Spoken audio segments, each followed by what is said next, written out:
నమస్తే, welcome to unfiltered. America అధ్యక్షుడు Donald Trump ఒంటరివాడు అవుతున్నాడా, యుద్ధంలో ఓడిపోతున్నాడా అంటే అవుననే అనాల్సి వస్తుంది. కారణం ఏంటంటే తాజాగా హర్మోజ్ జలసంధి దగ్గర దాన్ని బ్లాక్ చేసింది ఇరాన్, అందరికీ తెలిసినటువంటి విషయమే. దాని నుంచి విడుదల చేయడానికి, షిప్పులను అక్కడి నుంచి విడుదల చేయడానికి మిత్ర దేశాల సహాయాన్ని కోరాడు ట్రంప్. 7 దేశాలను సహాయాన్ని కోరాడు. కానీ అన్ని దేశాలు కూడా మీ యుద్ధం మీరు చేసుకోండి, యుద్ధంతో మాకేం సంబంధం లేదు, మీ చావు మీరు చావండి అన్నట్టుగానే సమాధానం వచ్చింది డొనాల్డ్ ట్రంప్కి. మరి ఇప్పుడు ట్రంప్ ముందున్నటువంటి ఆప్షన్స్ ఏంటి? ఎందుకు మిత్ర దేశాలు కూడా ట్రంప్ని దూరం జరుగుతున్నాయి, ట్రంప్ నుంచి ఎందుకు చీకొడుతున్నాయి? దీని పర్యవసానాలు ఏంటి? Let's talk. నాతో స్టూడియోలో అందుబాటులో ఉన్నారు మా రీసెర్చ్ అనలిస్ట్ ఆదిత్య గారు. ఆదిత్య గారు నమస్తే. నమస్తే అండి. ఈ నెరేటివ్ యాక్చువల్గా గత వారం 10 రోజుల నుంచి రన్ అవుతుంది. అంటే యుద్ధం మొదలైన 3-4 రోజుల నుంచి కూడా మొదలైంది. అనవసరంగా గెలుక్కున్నాడు ట్రంప్, ఇది తనకు అవసరం లేనటువంటి యుద్ధం అని చెప్పి ఈవెన్ అమెరికా పీపుల్ కూడా అది ఫీల్ అవుతున్నారు చాలామంది. అవుట్ ఆఫ్ 4 పర్సన్స్ 4 సిటిజన్స్ ముగ్గురికి అదే ఫీలింగ్ ఉందని చెప్పి ఇప్పుడు మిత్ర దేశాలు కూడా మీ యుద్ధం మీరు మొదలుపెట్టారు, మీరే చూసుకోండి, మాకేం సంబంధం లేదని చెప్పి ఇప్పుడు జపాను, ఆస్ట్రేలియా, జర్మనీ అందరూ ఒకటే రెస్పాన్స్. ఏంటి పరిస్థితి? సో ఇదొక చాలా ఇంట్రెస్టింగ్ డెవలప్మెంట్ అండి ఇది. ఎందుకంటే మనం యూఎస్ని ఇప్పుడు ఒక గ్లోబల్ సూపర్ పవర్ లాగానే చూస్తాం. ఇన్ఫ్యాక్ట్ మిలిటరీగా చెప్పాలంటే సూపర్ పవరే. ఎకానమిక్ పవర్లో చెప్తే సరే, దాని డెట్స్ని పక్కన పెడితే పెట్రో డాలర్ వల్ల వాటి వల్ల డెఫినెట్గా సూపర్ పవర్. కానీ ఇప్పుడు ఏమనుకుంటే వెస్టర్న్ ఈ కంట్రీస్ అని ఒక బ్లాక్, ఒక సింగిల్ బ్లాక్. ఆ వెస్టర్న్ బ్లాక్లో మనకి యూఎస్ ఉంటుంది, కెనడా ఉంటుంది, యూరోప్ అంతా కలిసి ఉంటుంది, నేటో ఇవంతా కలిసి ఉంటాయి. సో వాళ్ళందరూ ఎప్పుడు సింగులర్గా ఆలోచిస్తారు, సింగులర్గా చేస్తారు, వాళ్ళ ప్రొపగాండాను సింగులర్గా ఉంటుంది అని ఒక ఉద్దేశం అనేది ఉంటుంది. ఇప్పుడు మీరు చూస్తే ఇప్పుడు స్ట్రెయిట్ ఆఫ్ హార్మూజ్ని అది భలే తెలివిగా ఇరాన్ అక్కడ టార్గెట్ పెట్టింది. కొంతమంది అంటారు అందువలనే ఆ ఏరియాని పర్షియన్ గల్ఫ్ అంటారు కానీ అరబ్ గల్ఫ్ అంటారు. ఎందుకంటే పర్షియాకి దాని మీద ఉన్న పట్టు ఎవరికి లేదు. Persia wants they can stop it. ఏదో అండర్ వాటర్ టన్నల్స్ అంటున్నారు, సీ మైన్స్ అంటున్నారు, అవన్నీ అవి డెఫినెట్గా అందరి దగ్గర ఉండేవి కానీ స్ట్రాటజికల్గా ప్రస్తుతానికి స్ట్రాటజికల్గానే ప్లేస్ చేస్తారు అవి. సో ఇరాన్ డెఫినెట్గా ముందర నుంచి ప్లాన్ చేస్తుంది, ఏదో ఒక రోజు జరుగుతుంది, ఆ రోజు మనం స్ట్రెయిట్ ఆఫ్ హార్మూజ్ని అయితే మనం క్లోజ్ చేద్దామన్నారు. దీనికి అఫ్కోర్స్ యూరోప్ నుంచి కొంతమంది ఐ థింక్ ఫ్రెంచ్ వాళ్ళు అన్నది that open the strait of Hormuz అంటే ఓపెన్ అయ్యే ఉంది, మీరు తెరుచుకోండి పోండి అన్నారు ఇరాన్ వాళ్ళు. ఓకే, సో అట్లా వాళ్ళు నిర్మోహమాటంగా అందరికీ ఛాలెంజ్ లాగా చేస్తున్నారు. తెరిచేంది కదా, రండి, ఏం పర్వాలా, ఎవరు ఆపారు మిమ్మల్ని, రండి అట్లా అన్నట్టు అంటున్నారు ఇరాన్ వాళ్ళు. But at the same time ఏంటి, 2-3 షిప్స్ని అటాక్ చేయడం వల్ల మీకు మల్టిపుల్ ఇన్సూరెన్స్ సపోర్ట్ చేసేవాళ్ళు వాళ్ళు పుల్ బ్యాక్ చేస్తున్నారు. కంపెనీస్ దట్ ఈ షిప్పింగ్కి మీకు ఇటువంటి ఈ వార్లో ఏమైనా జరిగితే మాత్రం మేము మీ ఇన్సూరెన్స్కి మేము కట్టమంటున్నారు. నిజం చెప్పాలంటే దానివల్ల ఎక్కువ షిప్పింగ్ అనేది ఆగుతున్నది, రైట్? సో దీనిపైన అఫ్కోర్స్ ఇవన్నీ అగ్రిమెంట్స్ జరుగుతున్నాయి, డిప్లొమాటిక్గా చాలా జరుగుతున్నాయి. ఇప్పుడు భారత్ కూడా ఇరాన్తో చాలా డిప్లొమాటిక్ మెజర్స్తోనే దాని షిప్స్, దాని మూవ్మెంట్స్ ఎట్లాగొట్లా చేసి మాట్లాడి నడిపించుకుంటుంది. సో అట్లాగే మిగతా దేశాలు కూడా, చైనా అయినా ఏదైనా అది కూడా చేస్తుంది. సో ఇక్కడ మనం చాలా నెరేటివ్స్ చూస్తున్నాం. ఇరాన్ మధ్యలో ఉంది, except US, Israel and US allies, మిగతా వాళ్ళందరూ అలౌడే అని ఒక నెరేటివ్ వచ్చింది. మన దేశంలో ఒక నెరేటివ్ ఏమొచ్చింది, ఇండియాని అలౌ చేయట్లేదు అన్నారు. కానీ బట్ ఇక్కడ ఉన్న మన ఇరానియన్ అంబాసిడర్ అన్నారు అట్లా ఏం లేదండి, ఇండియన్ షిప్స్ని మేము అలౌ చేసాం, యాజ్ ఆన్ టుడే అయితే అలౌ చేస్తూనే ఉన్నారు, రేపటి పరిస్థితి తెలియదు. జయశంకర్ గారు అదే కదా, డీల్ ఏం లేదు స్పెసిఫిక్గా, కరెక్ట్, బట్ సక్సెస్ఫుల్లీ మనం ఒక 2 వెసల్స్ని తీసుకురాగలిగాము, కానీ ఇంకా 22 ఉన్నాయి అక్కడ అని చెప్తున్నాను, నిజమేనా? కరెక్ట్. సో ఇవన్నీ మూమెంట్స్ అనేవి జరుగుతుంటాయి. సో దాన్ని కూడా ఇరాన్ అన్నది, మీరు మాకు ముందరే మీరు మాకు ఇన్ఫర్మేషన్ ఇవ్వండి, ఇన్ఫర్మేషన్ ఇస్తే will let you pass. So ఇది ఒకటి జరుగుతూ ఉంది. ఇప్పుడు ట్రంప్ దీంట్లో ఒక వింతగా ఏం చేస్తారంటే, ఆయన ఏమన్నారు, అసలు స్ట్రెయిట్ ఆఫ్ హార్మూజ్లో మాకేం సంబంధమే లేదన్నాడు. ఆయన ఏమన్నాడంటే, మాకు మెయిన్ ఉండేది మాకు ఇటువైపు రెడ్ సీ వైపు సూయజ్ కెనాల్ మీదుగా మావి ఎక్కువ అటు నుంచి వస్తాయి, మాకు అసలు మాకు సంబంధమే లేదు, strait of Hormuz it's not our problem అంటాడు. మళ్ళీ అదే బ్రెడ్తో ఏమంటాడు, మా ఎలైస్ అందరిని అడుగుతున్నాను, లేకపోతే ఎలైసే కాదు మిగతా, ఇన్ఫాక్ట్ చైనాని కూడా అడిగారు. ఏమని అన్నారంటే, మీ వార్షిప్స్ని, మీ మిలిటరీ వార్షిప్స్ని పంపించి స్ట్రెయిట్ ఆఫ్ హార్మూజ్ని రీఓపెన్ చేయించడానికి హెల్ప్ చేయండి అని ఎవరెవరిని అడిగారు? సౌత్ కొరియాని అడిగాడు, జపాన్ అడిగారు, జర్మనీ, అది యూరోప్కి వద్దాం. సో ఇటువైపు మన ఏషియాకి వచ్చేసరికి సౌత్ కొరియా, జపాన్, చైనాని అడిగారు. సరే, సౌత్ కొరియా అండర్స్టాండబుల్, టెక్నికల్లీ వాళ్ళు యూఎస్ వాళ్ళు అన్నట్టే. కానీ సౌత్ కొరియా అంటే మేము మానిటర్ చేస్తున్నాము, ట్రంప్ మాట్లాడేవి సిచ్యువేషన్ మానిటర్ చేస్తున్నాం అన్నట్టు అన్నారు, కానీ కమిట్ అవ్వాలి. జపాన్ అడిగారు. ఇన్ఫాక్ట్ అందరికి తెలిసిందే, జపాన్ కాన్స్టిట్యూషన్ రాసిందే యూఎస్. ఇన్ఫ్యాక్ట్ జపాన్ వాళ్ళకి మిలిటరీ వైజ్ ఎక్కువ సెల్ఫ్ డిపెండెన్స్ లేకుండా చేసిందే యూఎస్. దట్ మీకు అంత ఇండిపెండెన్స్ ఇవ్వమన్నదే యూఎస్. అయినా కూడా అటువంటి యూఎస్ అటువంటి జపాన్ నుంచి ఒక వార్షిప్ తీసుకురాలేకపోతుంది. సో జపాన్ ఒక విధంగా ఒప్పుకున్నారని కూడా అంటారు, మళ్ళీ రెండో వైపు ఇంటర్నల్గా ప్రెషర్ వస్తుంది, డోంట్ సెండ్ అని కూడా అంటున్నారు. సో మూడోది చైనాని అడిగారు వింతగా. రైట్. చైనాని అడగడం అనేది ఆశ్చర్యమే. ఆశ్చర్యమే. కానీ ఇప్పుడు వాళ్ళ ఉద్దేశంలో ఏముంటుంది, దట్ స్ట్రెయిట్ ఆఫ్ హార్మూజ్లో నుంచి ఒక 40 నుంచి 45% దాకా అక్కడి నుంచి వచ్చే క్రూడ్ ఆయిల్ అయినా లేకపోతే ఏదైనా కూడా చైనా వాడికి సపోర్ట్ చేస్తుంది కదా. ఇరాన్ చైనా చాలా ఓపెన్గా ప్రకటించారుగా, మేము చైనా షిప్పులను ఏమీ కూడా వెళ్ళేది ఆపమని చెప్పి చాలా ఓపెన్గా ప్రకటించారు. వాడు ఏదో ఆయుధాలు ఇస్తున్నాడు, సంథింగ్ ఏదో వాడు చేయాల్సిన సహాయం అంతా చేస్తున్నాడు. చైనా అడగడంలో అర్థమే లేదు. అర్థం ఉందంటే వాడికి పొలిటికల్గా అర్థం ఉంది. పొలిటికల్గా ఏంటంటే you're proving to the world that చూసారా చైనా వాడి గురించే వాడు చూసుకుంటున్నాడు, మీ అందరి గురించి ఇంట్రెస్టెడ్ కాదు. మేము యుఎస్ వాళ్ళం అంటే మేమంటే ట్రంప్ యుఎస్ వాళ్ళము, మాకు స్టేట్ ఆఫ్ హార్మోస్లో సంబంధమే లేదు, అసలు మా ఇంపోర్ట్ చేసేది స్టేట్ ఆఫ్ హార్మోస్ కాదు, మీ అందరి కోసం తెరిపించడానికి మేము మా వార్ షిప్స్ని పంపిస్తున్నాం. సో మీరందరూ కూడా పంపించాలి కదా. అట్లాగే చైనాను కూడా పంపమనండి. చైనా కూడా 40% చైనా ఉంది కదా, వాళ్ళని కూడా పంపమనండి అని తన ఉద్దేశం. సో ఇప్పుడు చైనా పంపిస్తే ఇరాన్కి వ్యతిరేకించినట్టు. సో చైనా చేయదు అట్లా. అలా అని చెప్పి చైనా పంపించకపోతే చూసావా చైనా వాడి ఇంట్రెస్ట్ చూసుకున్నారు, మీ అందరిని చూసుకోవాలా. So end of the day US మీ గురించి ఆలోచిస్తుంది కానీ చైనా ఆలోచించట్లా. సో ఒక నెరేటివ్ బ్యాటిల్ సెట్ చేస్తున్నాడు. సో సింపుల్గా చైనాని ఇగ్నోర్ చేసింది. ఎస్ చెప్పలే, నో చెప్పని ఇగ్నోర్ చేసింది. సౌత్ కొరియా కన్ఫర్మ్ చేయలేదు, ఏం చెప్పలేదు, ఆలోచిస్తున్నట్టు చేసి వదిలేసింది. అది జపాన్ కూడా అటువంటి పరిస్థితులను వదిలేసింది. ఆస్ట్రేలియాని అడిగింది, ఆస్ట్రేలియా ఓపెన్గా చెప్పింది that no we're not going to give అంది. సో దెన్ మనం ఇక్కడ మూవ్ అయితే మన యూరోప్లో ఎక్స్ప్లిసిట్గా మనకి Germany this is not our war అనేసింది, ఇది మా యుద్ధం కాదు, మమ్మల్ని ఇన్వాల్వ్ చేయకండి అన్నట్టు అనేసింది. సో జర్మనీతో పాటు మనకి ఫ్రాన్స్ కూడా మేము ఇన్వాల్వ్ అవ్వమని చెప్పేసింది. యూకే ఏమంది, వార్షిప్స్ పంపించగానే మీకు ఏమన్నా ఈ మైన్స్ ఏమన్నా కొంచెం క్లియర్ చేయాలంటే సపోర్ట్ చేస్తాం, ఏరియల్గా ఏమైనా సపోర్ట్ చేస్తాం అంటే డైరెక్ట్గా పంపిస్తామని ఒప్పుకోలేదు. అంటే విచ్ ఎసెన్షియలీ మీన్స్ బ్రిటిష్ భాషలో మేము చేయము అని చెప్పడం. వాళ్ళు బ్రిటిష్ వాళ్ళు ఏది మొహానికి చెప్పరు, ఇట్లా రకరకాలుగా చెప్తారు. సో అట్లా చెప్పి వాళ్ళు కూడా నో అన్నట్టే, ఇటలీ నో అన్నట్టే, కెనడా వాడు ఎక్స్ప్లిసిట్గా అన్నాడు ఈ యుద్ధంలో మేము పార్టిసిపేట్ చేయమనేసారు. సో ఎసెన్షియలీ మనం ఎప్పుడు ఏమనుకుంటాం, యూఎస్ చెప్పినట్టు అన్నీ వింటా అనుకుంటాం కానీ ఈసారి అది కనబడట్లా. ఇన్ఫ్యాక్ట్ కొన్ని నెలల క్రితమే, నాట్ నెలలు కూడా కాదు, ఒక 1-2 నెలల క్రితమే మనకి ఈ నేటోకి యూఎస్ కూడా చాలా ఇట్లా తగాదాలు జరిగాయి గ్రీన్లాండ్ విషయం మీద అని. గ్రీన్లాండ్ విషయంలో సో ఆల్రెడీ ట్రంప్తో బ్యాడ్ రిలేషన్స్ ఉంది, కానీ మనం ఏమనుకున్నాం ట్రంప్ వరకు లిమిట్ అవుతున్నట్టు కాదు, యూఎస్ పాలసీ కూడా వాళ్ళు ఢీ కొడుతున్నట్టు చేస్తున్నారు. That we will not support this అని.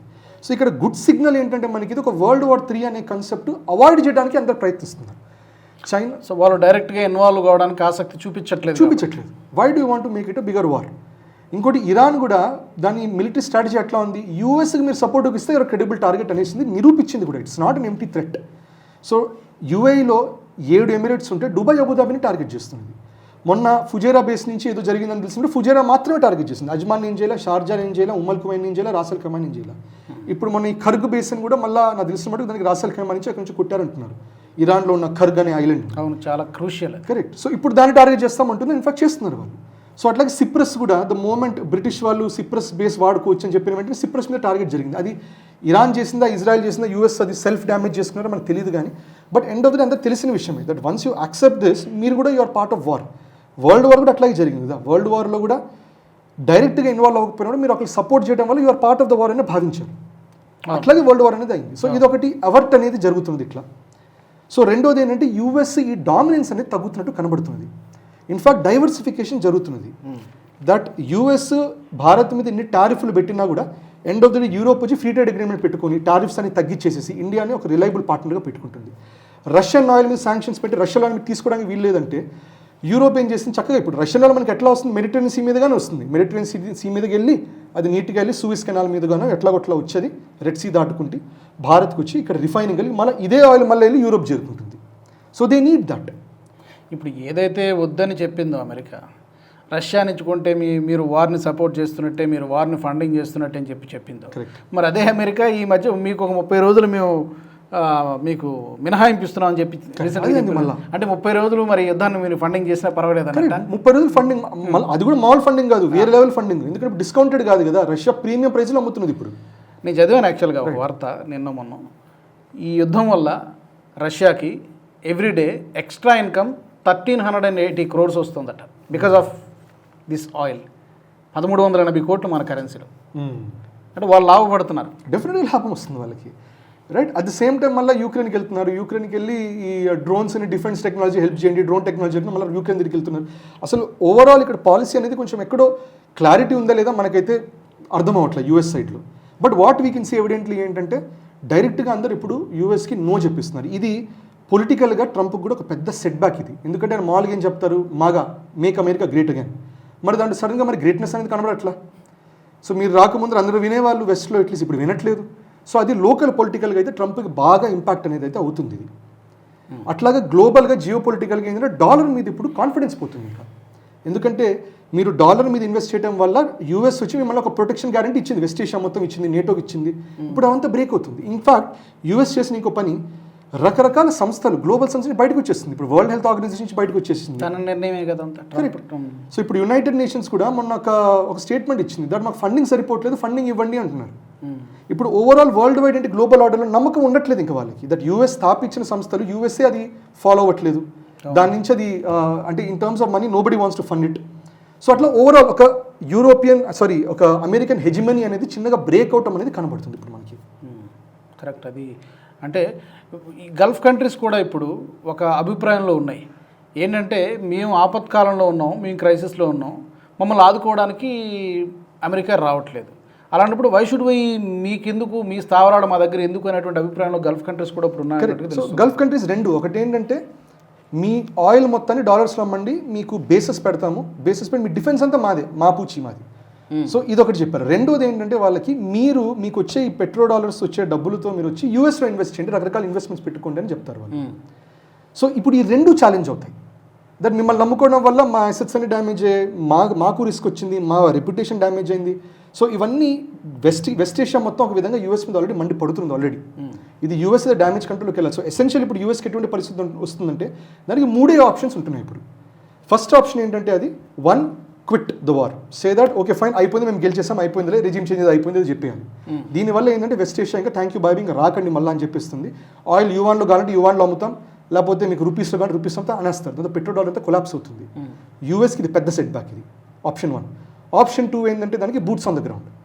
దట్ ఇప్పుడు మీ ఆర్మీ వాళ్ళని తీసుకొని రకరకాల చోట్ల మీరు పారాడ్రాప్ చేయటమో, షిప్స్లో తీసుకెళ్ళిపోయి డ్రాప్ చేయటమో, వెళ్ళిపోయి ఇన్వేజన్ మోడ్లోకి వెళ్ళిపోవాలి. గ్రౌండ్ ఆపరేషన్ చేయాలి. అది మీరు ఆఫ్ఘనిస్తాన్లో చేసినప్పుడు 20 సంవత్సరాలు పట్టింది. 20 సంవత్సరాలు పట్టి తాలిబాన్ని తీసేసి మీరు గ్రౌండ్ ఫోర్సెస్ పెట్టి మళ్ళీ వెళ్ళిపోయడం, మళ్ళీ అదే తాలిబాన్ పెట్టి ఈసారి American ammunition, American weapons, tanks, air force అన్ని పెట్టేసి వదిలేసి వెళ్ళిపోయారు. ఇంకా తాలిబాన్ని బలపెట్టి వెళ్ళారు 20 సంవత్సరాల తర్వాత. ఇప్పుడు వాళ్ళు వాడుతున్నారు వాళ్ళు పాకిస్తాన్ వ్యతిరేకంగా పాకిస్తాన్ మీద వాడుతున్నారు ఇప్పుడు అవన్నీ కూడా. కరెక్ట్. సో అంటే గ్రౌండ్ అండ్ ఇంకోటి లైక్ ఆఫ్ఘనిస్తాన్, ఇరాన్ కూడా మీకు మౌంటైనస్ టెరెన్, అదంత తేలికైన విషయం కాదు. మళ్ళీ ఆల్రెడీ ఐఆర్జీసీ వాళ్ళు మీకు టెరెన్ పైన ఉంటారు, మౌంటైన్స్ పైన ఉంటారు, వీళ్ళు కింద నుంచి స్కేల్ చేసుకుంటూ వెళ్ళాలి. సో బాగా చాలా ప్రాణాలు చాలా పోగొట్టుకుంటారు వాళ్ళు, చాలా లాస్ ఆఫ్ లైఫ్స్ చాలా జరుగుతాయి యూఎస్లో. సో దీనివల్ల డెఫినెట్గా ఒక సివిల్ వార్ మోడ్లో జరగచ్చు, లేకపోతే యాంటీ యూఎస్ సెంటిమెంట్ అనేది లోకల్గా అనేది ప్రూవ్ అవ్వచ్చు. సో ఇది కూడా సెకండ్ ఆప్షన్ ఫెయిల్ అవుతుంది. Third option, definite failure option ఏంటంటే న్యూక్లియర్ ఆప్షన్ పెట్టుకోవటం, 1-2 డెటనేషన్స్ చేయటం ఇరాన్లో, చేసి దాన్ని బెదిరించి హిరోషిమా నాగాసాకిలో ఇట్లా జపాన్ మీద వేసినట్టు అక్కడ డిప్లాయ్ చేసిన వెంటనే టోక్యో కొలాప్స్ అయినట్టు అట్లా భావిస్తారు. కానీ అది జరగదు. ఎందుకంటే ఆల్రెడీ రష్యా, చైనా ముందరే చెప్పేశాయి దట్ మీరు న్యూక్లియర్ వెళ్తే మాత్రం మేము సైలెంట్గా ఉంటామని అనుకోకు, తర్వాత మేము ఇన్వాల్వ్ అయినప్పుడు మేము ఇన్వాల్వ్ అయ్యామని బాధపడవకు, ఇప్పటికే హెచ్చరించాయి, ఆల్రెడీ చెప్పేసాయి. న్యూక్లియర్ అనేది వస్తే మాత్రం యూఎస్ నుంచి మేము ఊరుకునేది లేదు, యూఎస్ అయినా ఇజ్రాయెల్ అయినా రెడీగా ఉండండి అని. సో ఈ 3 ఆప్షన్స్లో కూడా మనకి లాస్ట్ యూఎస్ఏ కనబడుతుంది. ఫస్ట్ ఆప్షన్ ఏంటి, ప్రాబ్లం ఏంటి? ఇప్పుడు ఆల్రెడీ మొన్న అతని స్టేట్మెంట్ మీరు అనేది ఏంటంటే మేము గెలిచేసామని తనకు తనే అనుకొని వారి నుంచి ఎగ్జిట్ కావడం. కరెక్ట్. ఇప్పుడు మొన్న ఆల్మోస్ట్ అలాంటి స్టేట్మెంట్ ఇచ్చాడు. యుద్ధం ఆల్మోస్ట్ ముగిసిపోయింది, ఇక మేము కొట్టాల్సినవన్నీ టార్గెట్స్ అయిపోయినాయి, మరొక వారం రోజుల్లోనో ఎప్పుడునో యుద్ధం ముగుస్తుందని చెప్పాడు. అదేంటి ప్రాబ్లం ఏంటి? యుద్ధం ముగుస్తుంది, మేబీ రెప్యుటేషన్ పోతుంది. అది పబ్లిక్లో రెప్యుటేషన్ మాత్రమే ఉంటుంది. కానీ మీకు ఏంటంటే ఇంటర్నేషనల్ కమ్యూనిటీస్ కొన్ని అగ్రిమెంట్స్ ఉన్నాయి కదా. మీరు యూఏతోనూ, ఖతార్తోనూ, బహ్రెయిన్తోనూ, కువైట్తోనూ చాలా విషయాలు చెప్పారు, ఏదో చాలా గొప్పగా చెప్పారు. మీ సెక్యూరిటీ ఎటువంటి ప్రాబ్లం ఉండదని చెప్పారు. Complete. And in fact that is very important. మనం అర్థం ఏం చేసుకోవాలంటే ఆ గల్ఫ్ ఏరియా ఎందుకు అంత ఇంపార్టెంట్. ఇన్ఫాక్ట్ ఇజ్రాయెల్ కూడా కొంతమంది అనేది ఏంటంటే అప్పట్లో కూడా అంతకుముందు ప్యూర్ పాలెస్టైన్గా ఉన్నప్పుడు 1947 తర్వాత, 1945 తర్వాత, వరల్డ్ వార్ 2 తర్వాత అక్కడ బ్రిటిష్ వాళ్ళు కూడా ఇది ఇజ్రాయలీస్కి కూడా ఇది ఇవ్వాలి, జ్యూస్కి కూడా ఇక్కడ ఇవ్వాలని చెప్పినప్పుడు ఒక ఇంపార్టెంట్ థింగ్ ఏంటంటే ఆ గల్ఫ్ బిట్ అనేది, ఆ స్మాల్ పోర్షన్ అది ఏషియాకిను, యూరోప్కిను, ఆఫ్రికాను బ్రిడ్జ్ అది ఎవరు కంట్రోల్ చేస్తారు? ఈ 3 భాగాలు కంట్రోల్ చేస్తారు. Okay, right. సో ఆఫ్రికాలో చాలా రిసోర్సెస్, మినరల్స్ అవన్నీ ఉంటాయి. ఏషియాలో మీకు చాలా ఫుడ్ ఉంటుంది, రకరకాల రిసోర్సెస్ ఉంటుంది, చాలా రిచెస్ ఉంటుంది, హెవీ మార్కెట్ ఉంటుంది, అదంతా ఏషియా వైపు ఉంది. మళ్ళీ యూరోప్కి వచ్చేసరికి మ్యాక్సిమం కన్జంప్షన్ అక్కడే ఉంటుంది. సో ఆ యూరోప్ అనే వాళ్ళకి యాక్చువల్గా ఈ గల్ఫ్ ఏరియా రావడం చాలా ఇంపార్టెంట్. సో కొంతమంది అంటాం దాని వల్లనే వాళ్ళు స్పెసిఫికల్గా యూరోపియన్ జ్యూస్ని కూడా వాళ్ళు డిస్ప్లేస్ చేసి మీరు వెళ్ళి అక్కడ ఉండండి అని చెప్పి అక్కడ ఇజ్రాయెల్ ఎస్టాబ్లిష్ చేసుకొని చిన్నగా ఎక్స్పాండ్ చేసుకొని తర్వాత గ్రేటర్ ఇజ్రాయెల్ అని ఒక ప్రాజెక్ట్ వస్తుంది. గ్రేటర్ ఇజ్రాయెల్ కూడా almost more than half of Gulf area మొత్తం వాళ్ళు ఆక్యుపై చేసేటట్టు ఒక ప్రాజెక్ట్ అనేది ఉంది. అవును. సో అది తీసుకున్న తర్వాత కంప్లీట్ గ్లోబల్ ట్రేడ్ మీద, ఎకానమీ మీద కంట్రోల్ అనేది వస్తుంది. సో ఈ యుద్ధం మొత్తం దాని గురించి కూడా కొంతమంది అంటారు జియో పొలిటికల్గా.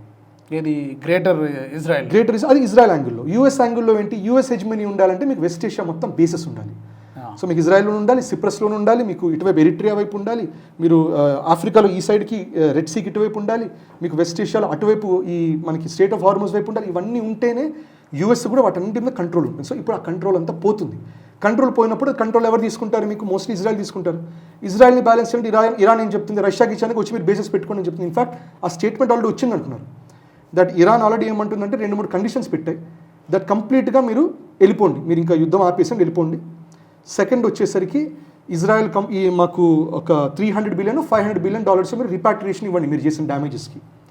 ఇది ఒక పాయింట్. 3 కండిషన్ పెట్టారు. కరెక్ట్. 3ది శాంక్షన్స్ అని తీసేసేయండి. ఇవన్నీ చేసేస్తే మేము వదిలేస్తాం. ఇది మీరు చేయకపోతే మాత్రం రష్యాని, చైనాని we're inviting them to put bases అంటారు. అది పెడితే అది యూఎస్కి డెఫినెట్గా అది ఇంపాక్ట్ అవుతుంది. రైట్. సో యూఎస్కి అన్ని విధానాలకి ఇది ప్రాబ్లమాటిక్గానే కనబడుతుంది. కానీ ఇది ఇజ్రాయెల్కి గెయిన్గానే ఉంది. ఇజ్రాయెల్ ఫ్లాటెన్ అయినా కూడా ఇజ్రాయెల్కి గెయిన్ లాగానే ఉంది. ఇరాన్ ఫ్లాటెన్ అయినా కూడా రెజిమ్ చేంజ్ అవ్వనంతసేపు ఇరాన్కి it is in a good angle itself. So ఇరాన్కి ఒకటే లాస్ ఎప్పుడు ఉంటుందంటే రెజిమ్ చేంజ్ జరిగితే అప్పుడు ప్రో యూఎస్ గవర్నమెంట్ వస్తుంది. అప్పుడు అది జెన్యున్గా ఇరాన్ లాస్ అనేది అప్పుడు అవుతుంది. ఇరాన్ అంటే Iran government loss. Iranian people of course they are very strong civilisation, strong community. Irrespective of government వాళ్ళు చేసేది వాళ్ళు చేస్తూనే ఉంటారు. ఇన్ఫ్యాక్ట్ ఇప్పుడు ఇస్లామిక్ రెజీమ్ ఉన్నా కూడా ఇరాన్లో మీకు ఇంక్రెడిబుల్ సైంటిఫిక్ ప్రోగ్రెస్ ఉంది. విమెన్ ఎడ్యుకేషన్ కూడా గట్టిగానే ఉంది. In spite of saying women's rights బాగా ఆపరేషన్ జరిగిందని చెప్పినా కూడా విమెన్స్ ఎడ్యుకేషన్ చాలా హై లెవెల్లోనే ఉంది అక్కడ as per reports. Right. So ఆ సివిలైజేషన్ కంటిన్యూ అవుతుంటుంది. సో ఈ రెజిమ్ చేంజ్ అనేది జరుగుతుందా లేదా అనేది అది ఆఫ్కోర్స్ యూఎస్ నిజంగా చేయాలనుకుంటే చేయొచ్చు, కానీ అది చేయట్లేదు. ఎందుకు చేయట్లేదు అంటే అది ఫుల్ స్పీడ్తో వెళ్ళిపోతే దాని సీక్రెట్స్ అని రివీల్ చేస్తున్నాడు చైనాకి, రష్యాకి, which it doesn't want to do. అందుకని మినిమం అమౌంట్ ఆఫ్ రెవల్యూషన్స్తో, మినిమం అమౌంట్ ఆఫ్ డ్యామేజ్తో ఇరాన్ రెజిమ్ చేంజ్ చేయగలగాలి. సో ఆ ప్రయత్నంలో యూఎస్ ఉంది. అది ఎంతకాలం అనేది సస్టైన్ అవుతుంది, మిగతాది గ్లోబల్ అంతా నాన్ కోఆపరేటివ్ మూవ్మెంట్ లాగా వెళ్ళిపోతుంటే ఎంతవరకు చేయగలుగుతుంది అనేది మనం చూడాలి. సో ఎన్ని రోజులు ప్రొలాంగ్ అవ్వచ్చు అంటారు? ఇది నెల, 2 నెలలు? అంటే నా ఉద్దేశంలో ఏంటంటే అన్ప్రెడిక్టబుల్. ఐ ఫీల్ ఈజీగా ఒక 2-3 మంత్స్ అయితే సాగుతుందండి ఇంకా. ఎందుకంటే ఎంత వార్ అయిపోయినా కూడా it takes time to stabilise. 3 months అనే వార్ మోడ్లో జరుగుతుంది. ఆస్ట్రాలజర్స్ యాంగిల్లో అయితే 2026, 2027 దాకా కూడా వెళ్తుందన్న వాళ్ళు కూడా ఉన్నారు ఆస్ట్రాలజికల్గా. ఏది నిజమో ఏది అబద్ధం, కొంతమంది ఆస్ట్రాలజర్స్ World War III అని కూడా అన్నారు. రైట్. కానీ చాలామంది అది ఇప్పుడు ఆస్ట్రాలజీ ఒక బ్యూటీ ఏమంటారంటే కొంతమంది అనేది ఇది దట్ ఆస్ట్రాలజీ మనం చెప్పించుకునేది ఎందుకంటే తెలిసిన తర్వాత దానికి కొంచెం కౌంటర్ మెజర్స్ కొన్ని విషయాలు చేయగలుగుతాము అంటారు. అఫ్కోర్స్ భూకంపం జరుగుతుంది. ఇప్పుడు వరాహమిహిర శాస్త్రాల్లో భూకంపాలు ఎప్పుడు వస్తాయి చెప్పచ్చు అంటారు. అది మనం ప్రివెంట్ చేయలేము భూకంపాలు. కానీ ఇట్లాంటి సైన్స్ కూడా ఉంది కొంత అంటారు. అంటే కొంత ప్రెడిక్ట్ చేయొచ్చు కదా దానికి. ఆస్ట్రాలజికల్గానే ఉంది, మళ్ళీ ఆఫ్కోర్స్ మనకి సైంటిఫికల్గాను ఉంది. సో వార్ వైజ్ కూడా ఇప్పుడు maybe to some extent it can be counteracted. ఇది జరగబోతుంది ప్రెడిక్టివ్ మనకి ప్యాటర్న్ తెలిసినప్పుడు దాన్ని కౌంటరాక్ట్ చేసే స్కోప్ ఉంటుంది. అది కనబడుతుంది. వరల్డ్ వార్ మోడ్లోకి చైనాను తీసుకెళ్ళట్లా, యూఎస్ ట్రై చేస్తుంది, అందరిని లాగడానికి ట్రై చేస్తుంది. మన ఓషన్కి వచ్చేసి ఇరాన్ వాడి నేవీని ఆ షిప్ని పడేయటము అవన్నీ వాళ్ళు డెఫినెట్గా అందరం లాగడానికి ట్రై చేస్తున్నారు. మనమందరం we're trying to resist any kind of world war. European ప్రతి నేషన్ అందరూ కూడా ఇంక్లూడింగ్ భారత్ అందరూ చెప్పేది అంటే డిప్లొమాటిక్ ఛానల్స్ ద్వారానే ఈ రోజు కూడా ఇరాన్తో డీల్ చేస్తున్నాం. సో ముందుగానే ఇట్లాగానే వెళ్తుంది. ఇట్లా వెళ్ళడం వల్ల ఏమవుతుందంటే ఇన్ఫాక్ట్ ఇరాన్ కూడా సౌదీకి ఒక రిక్వెస్ట్ చేసింది, గల్ఫ్ నేషన్కి రిక్వెస్ట్ చేసింది. రకరకాల అటాక్స్ జరిగాయి, కొన్ని మేము చేసాం కరెక్టే, కానీ అన్నీ ఎవరు చేశారో ఒకసారి మీరు కూడా ఇంటర్నల్గా చూడండి. అన్నీ మేము చేసిన అటాక్స్ కావు. ఏ అటాక్స్ ఎవరెవరు చేశారు, ఏ ఆయిల్ బేస్ మీద, ఏ మిలిటరీ బేసిస్ మీద చేస్తున్నాం. కానీ ఆయిల్ ఇన్ఫ్రాను, సివిలియన్ ఇన్ఫ్రా మీద ఏమైనా అటాక్స్ జరిగితే ఒక్కసారి మీరు కూడా రీసెర్చ్ చేసుకోండి అని చెప్పి ఇరాన్ స్టేట్మెంట్ ఇచ్చింది వాళ్ళకి. ఎవరికి? అమెరికా, గల్ఫ్ కంట్రీస్ అంటే ఒక స్టేట్మెంట్ ఇచ్చింది. ఓకే. సో ఇరాన్ కూడా ఒకవైపు ఏంటి వరల్డ్ వార్ మోడ్కి తీసుకెళ్ళదలుచుకోవట్లా. అందరిని కొడుతుంది కానీ మీరు చూసుకొని జాగ్రత్త పడండి, మేము మిలిటరీని మాత్రమే కొడుతున్నాం, ఎవరిని కొట్టట్లేదు, మీరు కూడా ఇంటర్నల్గా చూసుకొని అంటుంది. సౌదీ కూడా యుద్ధంలోకి వస్తామంది, కానీ సడన్గా యుద్ధంలోకి వెళ్ళలేదు. అది ఇన్ఫాక్ట్ మొసద్ ఏజెన్సీని అరెస్ట్ చేసి పెట్టారని అంటున్నారు మరి. Right. So end of the day I think world war may not really happen. అది అటు జరగకూడదని కూడా అనుకుంటున్నాను, కానీ లెట్ us see. ఫైనల్లీ ఇప్పుడు ఇండియా అన్ని దేశాలని కోరాడు కదా డొనాల్డ్ ట్రంప్. మన వాళ్ళు కూడా మధ్య ఎస్కార్ట్ షిప్పుల్ని పంపిస్తామని చెప్పి అనుకున్నారు. అది కేవలం మన షిప్పుల్ని తీసుకురావడానికైనా, లేకపోతే ఇప్పుడు అమెరికా మనల్ని అడగడమో లేకపోతే అడిగినా కూడా మనం చేస్తామనేటువంటి గ్యారంటీ ఏం లేదనుకోండి. మనం జనరల్ మన జియో పొలిటికల్ ఇంట్రెస్ట్, మన జియో స్ట్రాటజిక్ ఇంట్రెస్ట్ చూసుకోవాలి. సో మన షిప్స్ వరకే మన కన్సర్న్. పక్క వాళ్ళ షిప్స్ మేబీ వాళ్ళు అడిగితే మనకేమైనా స్పెషల్ రిక్వెస్ట్లు పెడితే మనం చేస్తాం. ఫర్ ఎగ్జాంపుల్ ఇరాన్ మనకి రిక్వెస్ట్ పెట్టింది, February 20th రిక్వెస్ట్ పెట్టింది దట్ మా షిప్స్కి, మా నేవీ షిప్స్ 3 ఉన్నాయి మీ విశాఖపట్నం పోర్ట్లో, మీరు అక్కడ సేఫ్గా మీరు అక్కడ ఉంచడానికి పోర్ట్లో మీరు పర్మిషన్ ఇవ్వండి ఇచ్చాం మనం. ఇచ్చిన దాంట్లో ఒక IRS లవాన్ ఒక్కటే మన దగ్గర ఉండింది. కొచ్చి కరెక్ట్, అది కొచ్చికి వెళ్ళి ఆగింది. మిగతా రెండు పాపం తెలిసిందే, దేనామేమో అది శ్రీలంక దాకా దానికి అది వెళ్ళింది, దాన్ని అది పేల్చేశారు. అది అట్లాగే రెండోది బుషహర్ వెళ్ళి ట్రింకోమరి శ్రీలంకలో అది డాక్ అయింది. అది మనం పర్మిషన్ అయితే ఇచ్చాం 2020. సో రిక్వెస్ట్ ఇచ్చినప్పుడు డిప్లొమాటిక్గా మనం హ్యాండిల్ అనేది చేస్తాం. బట్ ఐ థింక్ హర్మూజ్ దగ్గర నేను అనేది మన షిప్స్ వరకే మనం చేస్తాం, మిగతాది చేయాల్సిన అవసరం లేదు. మొన్న ఒక రిపోర్ట్ అట్లాగే ఏదో వచ్చింది, దట్ ఒక థాయ్ ట్యాంకర్ని పడిశారు ఇది అంటారు. ఫస్ట్ అది ఇండియన్ షిప్ అన్నారు, తర్వాత సరే థాయ్ షిప్ అన్నారు. మధ్యలో ఒక విష్ణు అనే షిప్ని పడేశారు, అది దాన్ని కొట్టేశారు, అది డ్రోన్ అటాక్ చేశారు దాన్ని. అది ఇండియన్ షిప్, అది ఇండియన్ షిప్ కాదు, అది US షిప్ అని తేలింది. అది పేరు విష్ణునే కానీ షిప్ అనేది అది ఇండియన్ షిప్ అది. సో మనం మన ఇంట్రెస్ట్ వరకు చూసుకుంటున్నాం. I think we will not enter into war, we will not do anything to irritate Iran or US. మధ్య మార్గం బ్యాలెన్స్ కరెక్ట్, అది ఉండాలి కూడా. అది ఉండాలి. ఓకే, సో మొత్తం మీద అమెరికా ఒంటరి అవుతోంది, డొనాల్డ్ ట్రంప్కి చాలా గడ్డుపరుస్తుంది. ఏ ఆప్షన్ ఎంచుకున్నా కూడా వాటమే ఉంది, గెలవడానికి ఆప్షన్ లేదు. ఏం చేస్తాడో చూడాలి. Thank you so much Aditya గారు. నమస్తే. మరి ఈ ఎపిసోడ్కి సంబంధించి మీ అభిప్రాయాలను కూడా తప్పకుండా తెలియచేయండి. అమెరికా యుద్ధంలో ఓడిపోతుందా, ఇరాన్ను ఎందుకని ఓడించలేకపోతుంది, తను అనుకున్నంత వారం 10 రోజుల్లో అనుకున్నారు, కానీ ఇంకా సుదీర్ఘకాలం యుద్ధం కొనసాగినట్టు కనబడుతోంది. మీ అభిప్రాయాల్ని ఈ ఎపిసోడ్కి సంబంధించి తప్పకుండా కామెంట్ సెక్షన్లో పెట్టండి. వచ్చే ఎపిసోడ్లో ఈ వీడియో మీకు నచ్చినట్టయితే లైక్ చేయండి, 10 మందికి షేర్ చేయండి. అలాగే కామెంట్ల రూపంలో మీ అభిప్రాయాలను మాతో పంచుకోండి. Nationalist hub group of channels ను సబ్స్క్రైబ్ చేసుకుని తెలుగునాట జాతీయవాద జర్నలిజాన్ని ప్రోత్సహించండి. ఈ వీడియో కింద ఉన్న బెల్ ఐకాన్ పై క్లిక్ చేయడం మర్చిపోవద్దు.